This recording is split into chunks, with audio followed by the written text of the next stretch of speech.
La Mrs Robinson du lycée, après un chagrin d'amour, une conseillère pédagogique d'éducation se convertit en professeure d'anatomie.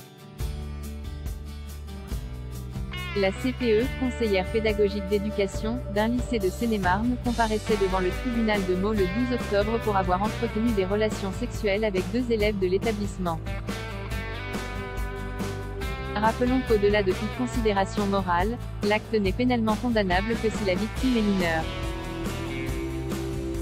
La genèse de cette affaire remonte à juin lorsque la secrétaire de direction du lycée en question dépose un signalement accusant la CPE d'avoir entretenu une liaison avec des lycéens l'année précédente.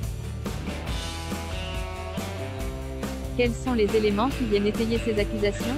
Un surveillant de l'établissement, ex-compagnon de la CPE, aurait transmis à la secrétaire une vidéo sur laquelle on voyait l'accusé en pleine action avec un élève. À la barre, la CPE a reconnu avoir mal vécu l'arrêt de son histoire d'amour avec ce surveillant. Elle s'est donc laissée aller à séduire un élève majeur de terminale. Ce dernier, présent au procès, a témoigné en affirmant qu'il désirait coucher avec une femme plus âgée. Après y être parvenu, il n'a pas pu s'empêcher de relater cette expérience à ses amis.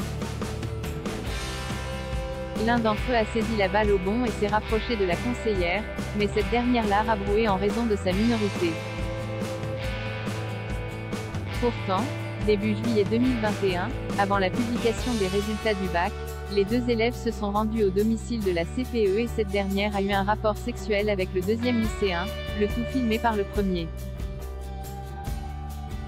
Au tribunal, elle précisa « Je n'aurais jamais dû accepter, c'est vrai. Mais je n'ai jamais usé de ma position de CPE pour cela. » En effet, les 2 garçons n'avaient pas l'air sous emprise. Mise à pied par l'Éducation nationale en juin de cette année, la CPE a été relaxée par le tribunal en première instance.